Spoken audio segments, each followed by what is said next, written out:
సింపుల్గా టమాటా చట్నీ ఎలా ప్రిపేర్ చేసుకుందామో చూద్దామండి. నేను ఒక ముక్కుడు పెట్టాను. దీంట్లో లిటిల్ హల్దీ,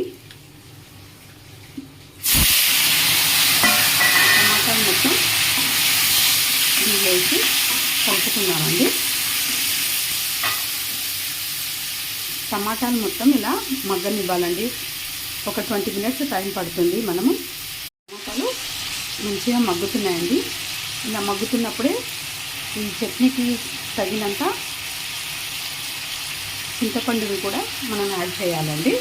ఇది ఇలా ఒక 20 మినిట్స్ 300 గ్రామ్స్ టమాటా తీసుకున్నానండి. దీంట్లోకి తెల్ల నువ్వులు, కొత్తిమీర, పుదీనా, కరివేపాకు, నేను చిల్లీస్ వేయించుకొని పెట్టుకున్నానండి. తగినంత ఉప్పు, వెల్లుల్లి, అన్ని ఇంగ్రీడియంట్స్ దీంట్లో వేసుకొని ఒకసారి మిక్సీ పెట్టుకుందామండి.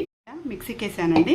మనం తాలింపు కొరకు ఎండుమిర్చి, కరివేపాకు, మెంతులు, జీలకర్ర, ఆవాలు, వెల్లుల్లి, ఇంగువ ఇవి మొత్తం కలిపి తాలింపు వేద్దామండి. ఇప్పుడు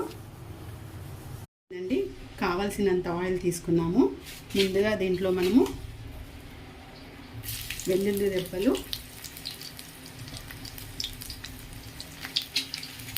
అలాగే కొన్ని ఎండుమిర్చి,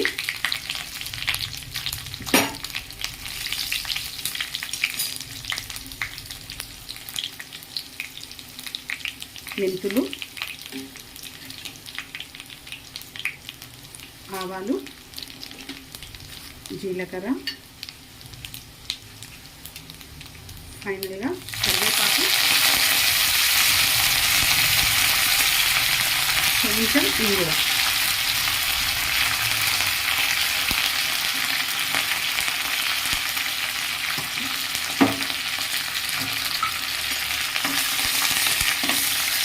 ఇలా వేగాక కొంచెం పసుపు అండి. మన ఫైనల్ అవుట్పుట్ పచ్చడి టేస్ట్ ఎలా ఉందో మీరు కూడా చేసుకొని చెప్పండి. Please like.